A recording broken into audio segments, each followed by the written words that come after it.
What have you learned?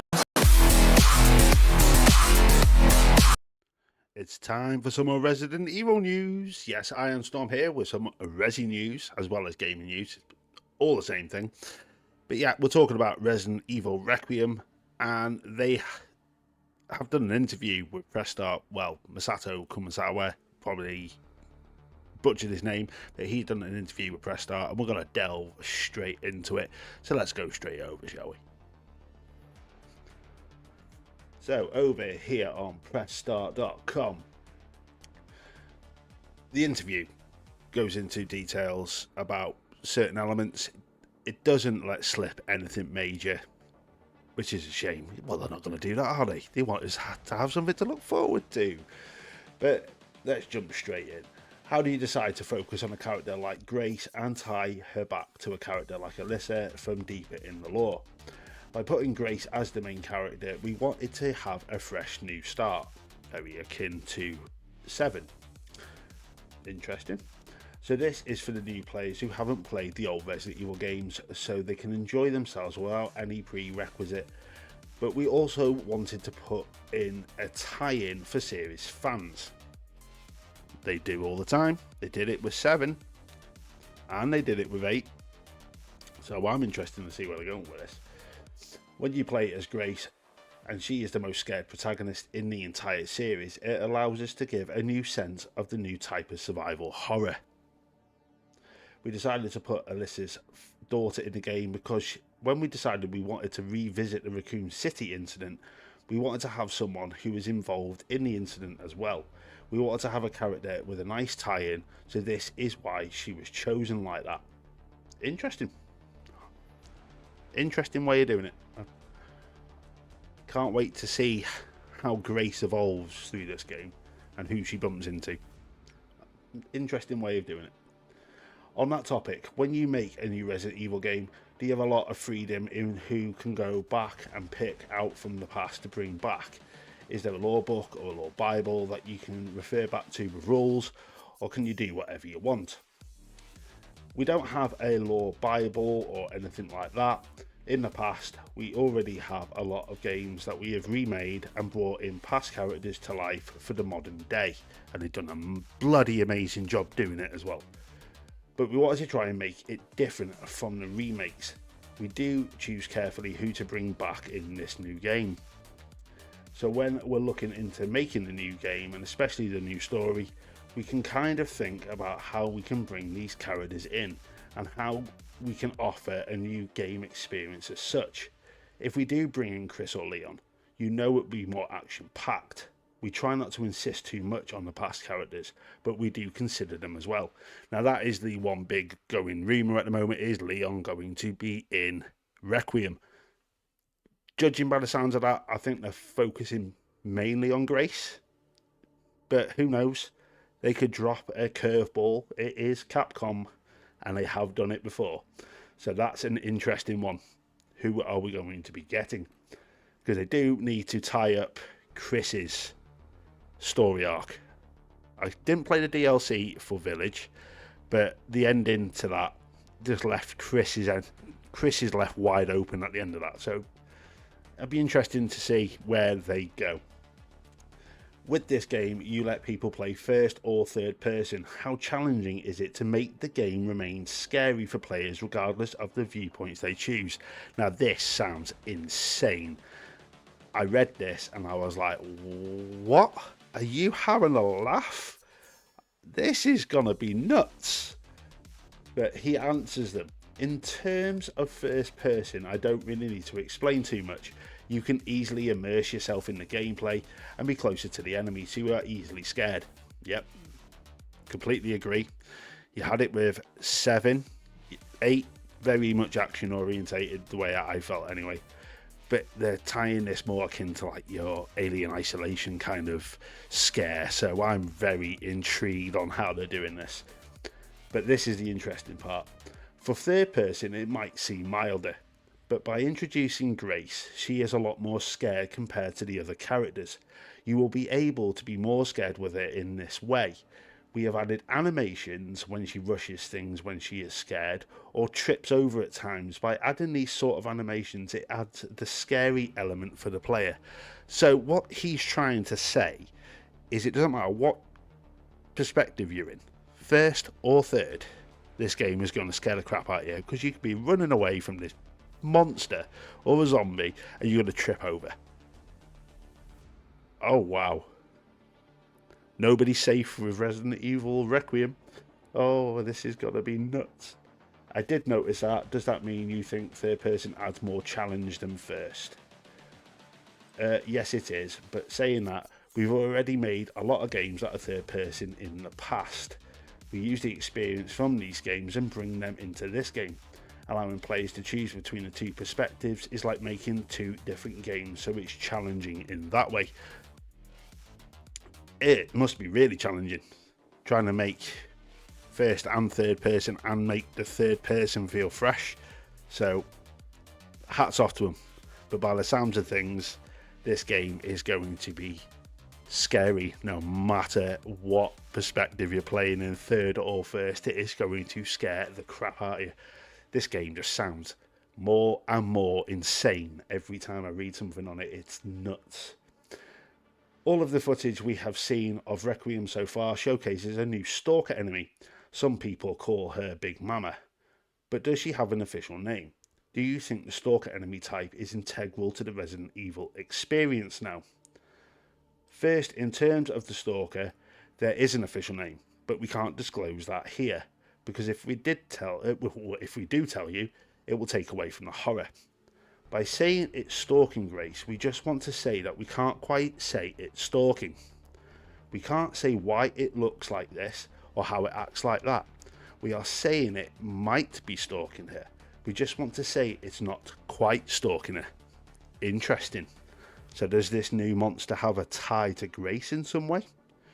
Interesting. Every time I read something about Resident Evil Requiem, I just want to play the game.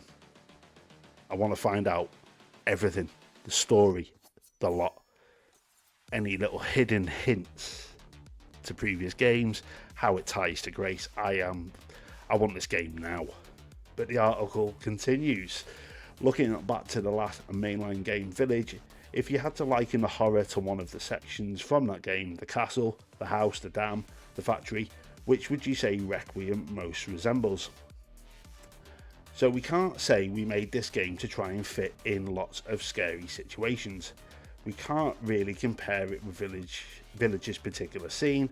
If we put Resident Evil 7 as the scariest game, which it was, we'd say this is closer to Resident Evil 2. Interesting. Is that because there's more detective-y type gameplay in it? More investigation? I'm intrigued. I really am intrigued. So they're not going full-blown horror like 7, but it's still going to be scary enough that it's going to make you wet yourself when you play it, but you're going to have this slightly action-orientated sections. Interesting. Because I know there was bits in 2 that were very scary, but there was that action. So interesting to see why they're comparing it to Resi 2. Interesting. Now this bit is interesting as well. In one of the recent presentations for the game, Naganashi-san mentioned that the game was originally conceived as an open world online multiplayer game. Did any of this design remain in the final game? There are some remaining elements, but we can't disclose what it is or how it is. Are you sure? It laughs in English, yes. Looking at the game, when it was multiplayer, the horror part was very mild. However, in that build, we made a game that was fun to play. But we looked deeply into this game and wondered if a fan of the franchise would really like this. So we thought they wouldn't enjoy it as much. That's the reason we made it back into single player, because it was fun. We added elements of that build into the final game to ensure it was fun. So is that the rumoured open world sections of Raccoon City? Vehicles and semi-open sections. that tie in with how multiplayer works.